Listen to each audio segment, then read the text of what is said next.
ओम गुरु ब्रह्मा गुरु विष्णु गुरुदेव महेश्वरा गुरु साक्षात परब्रह्मा तस्मै श्री गुरुवे नमः। गुरु दक्षिणामूर्ति भगवान திருவடியில் போற்றி போற்றி। ஓம் ஆதித்யாய சோமாய மங்களாய புதாய ச குரு சுக்கிர சனி பேச் ராகுவே கேதவே நமக। ஓம் முருகா சரவண பவ குகாய நமக। உலகெங்கும் வாழும் என் இனிய சகோதர சகோதரிகளுக்கு வணக்கம்। நம்ம சேனலுக்கு ஆதரவு கொடுத்துட்டு இருக்கிற எல்லா உள்ளங்களுக்கும் முதல்ல நன்றி। இப்போ நம்ம இந்த பதிவில் என்ன பார்க்குறோன்னா, மே மாதம் 2024 மீன ராசிக்கான பலன்களை பார்க்குறோம்। இந்த ராசி பலன்களில் நம்ம என்ன பண்ணுறோன்னா, முதல்ல கிரகங்களுடைய நகர்வுகள், அதனால் நமக்கு ஏற்படக்கூடிய பலன்களில் வரக்கூடிய மாற்றங்கள் ஒன்று। ரெண்டாவது, உங்கள் ராசியில் இருக்கக்கூடிய நட்சத்திரங்களுக்கு உண்டான சுப நாட்கள், அசுப நாட்கள், யோக நாட்கள் தனித்தனியாக பிரித்து கொடுத்துருக்குறோம்। ஏன்னா கிரகங்கள் நமக்கு பலனை எப்படி கொடுக்கும்னா, இருக்கிற ராசியிலையும் ராசி மூலமாகவும் அதில் பயணிக்கிற நட்சத்திரங்கள் மூலமாகவும் தான் கிரகங்கள் நமக்கு பலன் அளிக்கும்। அதனால் இந்த நாட்களில் நட்சத்திரத்துக்கு கூட இந்த நாட்களில் ஒரு இதில் எழுதி வச்சுக்கோங்க, உங்களுக்கு ஒரு கைட்லைனாக இருக்கிறதுக்காக தான் இதை கொடுத்துருக்குறோம்। அதுக்கு அடுத்தது நம்ம வழிபட வேண்டிய, எல்லாரும் மறந்துடுறோம், ராசி அதிபதியினுடைய அதிதேவதையும் நட்சத்திரத்தினுடைய அதிதேவதை இந்த ரெண்டையோட இந்த ஆண்டு குரோதி ஆண்டினுடைய மந்திரியா சனி பகவானே வர்றதுனால, சனி பகவான் தான் குலதெய்வத்தை குறிக்கிறதுனால இந்த தேவதைகளோட குலதெய்வ வழிபாடையும் சேர்த்து நம்ம வழிபட்டுட்டு வர்றப்ப தான் நம்மளுடைய வாழ்க்கையில் வரக்கூடிய எல்லா கஷ்டங்களும் மறைஞ்சு நமக்கு ஒரு நல்ல வாழ்க்கை அமையும் அப்படிங்கிறத சொல்லிட்டு இப்போ ராசி பலனுக்குள்ள போகலாம்। உங்கள் ராசிக்கு அதிபதியான, ராசிக்கும் 10ஆம் இடத்திற்கும் தொழில் ஸ்தானம், ஜீவனஸ்தானம் என்று சொல்லக்கூடிய 10ஆம் இடத்திற்கும் அதிபதியான குரு பகவான் இதுவரை உங்களுக்கு 2ஆம் இடத்திலே தனம் வாக்கு குடும்பம் என்று சொல்லக்கூடிய 2ஆம் இடத்திலே இருந்த குரு பகவான் இப்பொழுது 3ஆம் இடத்திற்கு பெயர்ச்சாகிறார்। 3ஆம் இடம் அப்படிங்கிறது சகோதரஸ்தானம், சிறுதூர பயணம், தைரிய வீரிய போகஸ்தானம் என்று சொல்லக்கூடிய இடம்। ஆக இப்போ திருமணத்திற்கு முயற்சி பண்ணுறவங்களுக்கு, புதிய தொழிலுக்காக முயற்சி பண்ணுறவங்களுக்கு, இவங்களுக்கெல்லாம் இது ஒரு அற்புதமான மாதம்। அடுத்தது, உங்கள் ராசிக்கு 2ஆம் இடத்திற்கு அதிபதியும் 2க்கும் 9க்கும் உண்டான தனம் வாக்கு குடும்பம் என்று சொல்லக்கூடிய 2ஆம் இடத்திற்கும் 9ஆம் இடமான தந்தையினுடைய நிலை, தந்தையினுடைய ஸ்தானம், தந்தையினுடைய செல்வாக்கு, ஆன்மீக பெரியவர்களை சந்திக்கிறது, தெய்வ வழிபாடு, இதெல்லாம் குறிக்கக்கூடியது, உயர்கல்வி, இதெல்லாம் குறிக்கக்கூடிய 9ஆம் இடத்திற்கு உண்டான செவ்வாய் பகவான் உங்கள் ராசியில் இருக்கிறார்। அதாவது அவருடைய ராசிக்கு 12ஆம் இடத்திற்கு, இப்போ ராசியில் ராகு பகவானோடு இருக்கிறார்। உங்கள் ராசிக்கு 2ஆம் இடத்துல 6ஆம் இடத்த அதிபதி ரணருண ரோக சத்ரு ஸ்தானாதிபதியான சூரிய பகவான் 2ஆம் இடத்துல மே 14 வரைக்கும் இருக்கிறார்। ஆக வாக்கு ஸ்தானத்திலையும் ஒரு உஷ்ண கிரகம், இங்கேயும் உங்கள் ராசியிலையும் ராகுவோடு ஒரு உஷ்ண கிரகத்தினால உங்களுடைய வாக்கு, நீங்கள் பேசக்கூடிய பேச்சை எவ்வளவு தன்மையாக மாற்றிக்கிறீங்களோ, இதையெல்லாம் சொல்கிறதுக்கு தான் இப்போ நம்ம இதை பார்க்கணும்। ஏன்னா நம்ம பாட்டுக்கு எதையோ ஒன்று கோபம் வரத்தான் செய்யும், ஆனால் நம்ம இதை தெரிஞ்சிட்டோம்னா நம்ம கொஞ்சம் உஷாராக வேண்டாம், நம்ம கொஞ்சம் கோபப்படக்கூடாது அப்படின்னு உங்களுடைய கோபத்தை கட்டுப்படுத்தி வாக்கை சரி பண்ணிட்டீங்கன்னா இந்த மாதம் உங்களுக்கு ஒரு அற்புதமான மாதமாக இருக்கும்। அதுவும் அடுத்தது 3க்கும் 3, 8க்கு உண்டான 8ஆம் இடம் என்று சொல்லக்கூடிய ஆயுள் ஸ்தானம், கோர்ட்டு கேஸு, வம்பு வழக்கு, திடீர் அதிர்ஷ்டம், இன்சூரன்ஸ், தனவரவு, இது எல்லாத்துக்கும் உண்டான 8ஆம் இடத்ததிபதி உங்களுக்கு 3, 8 அப்படிங்கிறது மீன ராசிக்கு மாரக ஸ்தானங்களாக வரனால 3ஆம் இடத்து அதிபதி 3ஆம் இடத்திலேயே ஆட்சி। அப்போ புதுசாக கலைத்துறையில் முயற்சி பண்ணுறவங்களுக்கு, சினிமா துறையில் முயற்சி பண்ணுறவங்களுக்கு, ஆடம்பர பொருள் விற்கிறவங்களுக்கு, அவங்களுக்கெல்லாம் இந்த மாதம் மிகச்சிறந்த ஒரு மாதமாக இருக்கும்।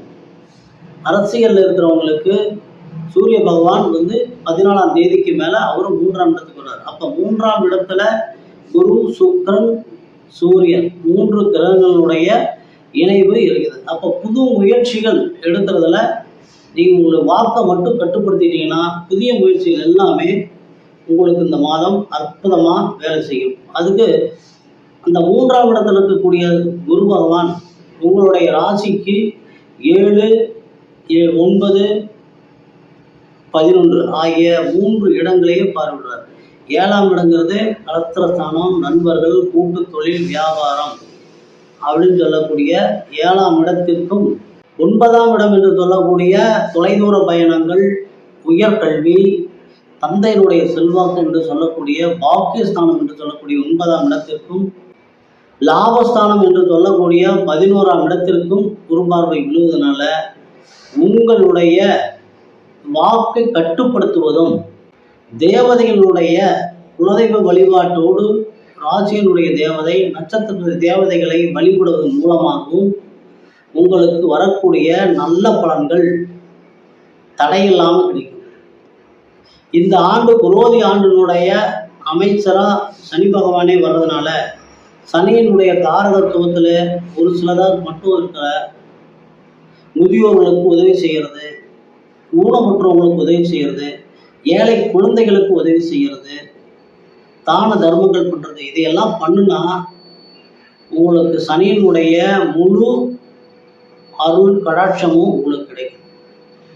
ஆக இந்த வழிபாடுகளை மட்டும் நீங்கள் கொஞ்சம் கரெக்ட் பண்ணிட்டு வாக்கை கண்ட்ரோல் பண்ணிக்கிட்டீங்கன்னா 4ஆம் இடத்து அதிபதி கண்ட்ரோல் பண்ணும். அடுத்தது 4ஆம் இடத்திற்கும் 4, 7க்கு உண்டான சுகஸ்தானாதிபதி உங்கள் ராசியில் இருக்கிறார்.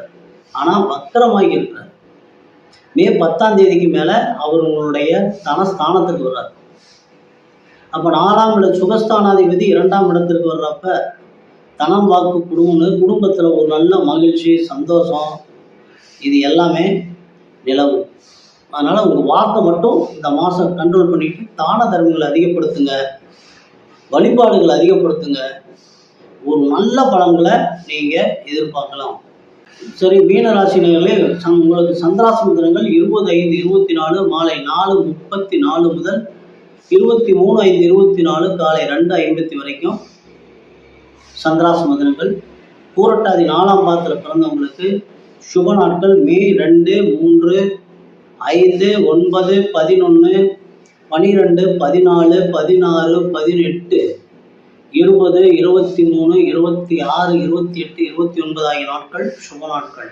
அசுப நாட்கள் மே 6, 7, 8, 10, 21. யோக நாட்கள் மே 16, 18. இதில் இந்த அசுப நாட்கள் கொடுக்கறதுல கொஞ்சம் புதிய முயற்சிகளை நீங்கள் கைவிட்டுட்டு மயாசூஸ்லாம் இருக்கிற வேலைகளில் எந்த தடையும் இல்லை. புது முயற்சிகளை பண்ணினீங்கன்னா கொஞ்சம் அந்த நாட்களில் மட்டும் கொஞ்சம் உஷாராக இருந்துக்குங்க. ஒரு சில நாட்கள் இதில் விடுபட்டிருக்கும். அதெல்லாம் சமபலன், மத்தியம பலன்களை தரக்கூடிய நாட்கள். பூரட்டாதி நட்சத்திரத்தில் பிறந்தவங்களுக்கான வழிபட வேண்டிய தெய்வம் ராசியினுடைய அதிதேவதையான தட்சிணாமூர்த்தி வழிபாடும், பிரம்மா வழிபாடும், நட்சத்திர தேவதையான ஏகாம்பரேஸ்வரர் வழிபாடும், கூடவே குலதெய்வ வழிபாடும் மிக மிக முக்கியம். உத்திரட்டாதி நட்சத்திரம் பிறந்தவங்களுக்கான சுப தினங்கள் மே 1, 3, 6, 8, 10, 12, 13, 15, 17, 19, 21, 25, 28, 30. அசுப தினங்கள் அப்படின்னு சொன்னால் மே 7, 9, 11, 20, 23, 27 ஆகிய நாட்கள் உங்களுக்கு அசுப தினங்கள்.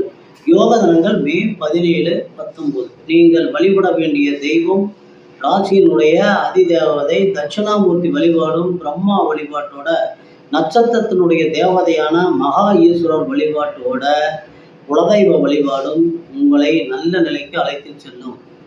ரேவதி நட்சத்திரத்தில் பிறந்தவங்களுக்கான சுப நாட்கள் மே 2, 4, 7, 9, 11, 13, 14, 16, 18, 20, 22, 26, 29, 31. அசுப நாட்கள் மே 8, 10, 12, 21, 28. யோக நாட்கள் மே 18, 20.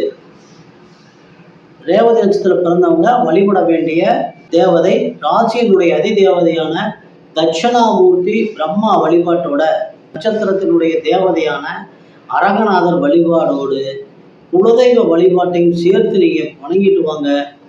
எல்லாருக்கும் ஒரு நல்ல வாழ்க்கை, சுபிட்சமான ஒரு நல்ல வாழ்க்கை, கெடுபலன்கள் குறைந்து நல்ல பலன்கள் அதிகமாகி ஒரு சுகமான ஒரு வாழ்க்கை அமைய எல்லாம் வல்ல எம்பெருமான் உங்களுக்கு எல்லா வளங்களையும் நலங்களையும் வாரி வழங்க வேண்டும் என்று வேண்டி இந்த பதிவினை நிறைவு செய்கிறோம். மீண்டும் அடுத்த பதிவில் சந்திக்கலாம். நன்றி, வணக்கம்.